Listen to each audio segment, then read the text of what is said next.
Merci d'être sur la première ce soir. Alors tout d'abord, les personnes ne justifiant des deux derniers critères, on va le voir, ça va s'afficher à l'écran. Il faut 3 critères pour pouvoir prétendre au pass vaccinal.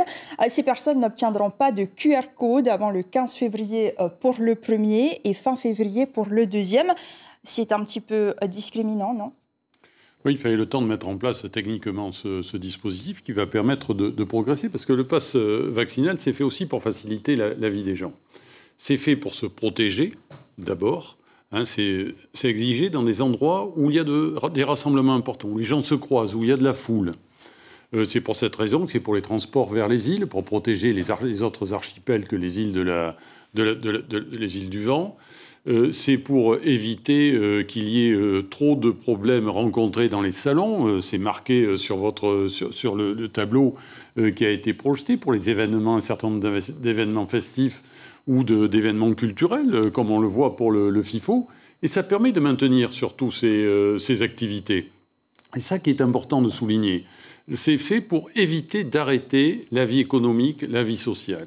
Et nous avons fait le choix de transformer le pass sanitaire qui existait, c'est-à-dire vaccin ou test, en pass vaccinal. C'est l'étape, première étape. J'espère qu'il n'y en aura pas trop d'autres. Bien sûr, ça va dépendre de l'évolution de la situation sanitaire, mais c'est aussi pour faciliter la vie des gens dans un contexte de crise sanitaire. Alors justement, vous parliez de voyage tantôt pour ceux qui ne pourront justifier d'aucune de ces 3 preuves et qui se rendent dans les îles de Tahiti, Moorea ou Tetiaroa, devront justifier d'un motif impérieux de santé ou familial. Est-ce que là, ce n'est pas 2 poids, 2 mesures ? Non, parce que c'est des motifs très restrictifs. Il ne s'agit pas de dire « je vais visiter quelqu'un de ma famille ».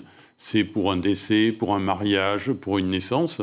Et il appartiendra au transporteur de vérifier la réalité, enfin de vérifier le justificatif qui est fourni par la personne qui souhaite ainsi voyager. C'est uniquement dans ces cas-là pour des raisons sanitaires ou pour motif familial sérieux. Et dans le sens inverse, les personnes qui ne sont pas vaccinées, qui arrivent des îles, elles viennent à Tahiti et elles repartent toujours en étant non vaccinées. Pour elles aussi, ce sera un motif impérieux familial. Non, dans l'autre sens, il n'y a pas de contrainte pour venir dans le sens archipel vers Tahiti. Pourquoi ? Parce qu'aujourd'hui, les archipels sont quasiment indemnes de contamination. Les contaminations sont venues essentiellement de Tahiti, dans le sens déplacement de Tahiti vers les archipels. On a eu quelques cas sur Ao, quelques cas à Rangiroa également. À Pataki aussi. Et à Pataki aujourd'hui, c'est extrêmement limité. Et quand elles rentreront chez elles devront justifier d'un motif impérieux. Mais elles devront justifier, si les personnes résident dans les archipels, quand repartiront de Tahiti vers les archipels, et si elles résident dans les archipels, il y aura un motif impérieux, ce motif impérieux résidence sera exigé. Le retour chez soi est un motif impérieux. Aujourd'hui, il y a toujours une partie de la population qui n'est pas vaccinée, plus de 21%, ce qui n'est pas négligeable. Est-ce que le pass vaccinal, alors qu'il pourrait être levé avant le mois de juillet en France, est une manière de les emmerder, pour reprendre l'expression du président de la République ? Non, mais je crois que d'abord, la situation en métropole est différente. Le pic de l'épidémie est en train d'être passé en métropole, ce qui n'est pas le cas ici, en Polynésie. Le pic de l'épidémie, il est devant nous encore. Et je note qu'il y a eu un très grand effort qui a été fait en matière de vaccination. On est quasiment à 80% de personnes de plus de 12 ans vaccinées et 84% de personnes de plus de 16 ans. Parce que le pass vaccinal s'applique aux personnes à partir de 16 ans. Donc c'est un taux très très important. La grande majorité de la population maintenant est vaccinée.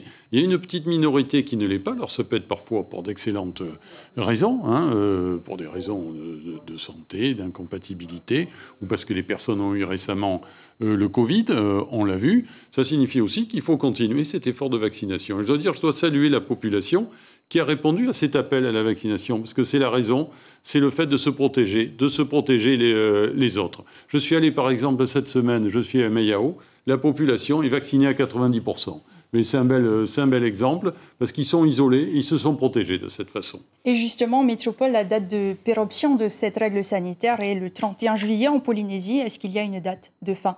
Mais le dispositif est national, c'est-à-dire que la loi sur la situation sanitaire a été votée jusqu'au 31 juillet. nous serons C'est soumis cela, vraisemblablement. Après, on verra comment évolue aussi la situation sanitaire. Parce que cette loi a été votée parce qu'il y avait une crise sanitaire tant en métropole que dans les territoires ultramarins. Donc nous serons soumis au même régime avec des adaptations quand c'est nécessaire. Parce qu'on adapte toujours les dispositifs ici en Polynésie française compte tenu des spécificités du territoire. En fonction de la situation Ouais, sanitaire. bien sûr. Merci pour ces premières réponses. L'information en continu sur Polynésie la première, Internet et réseaux sociaux.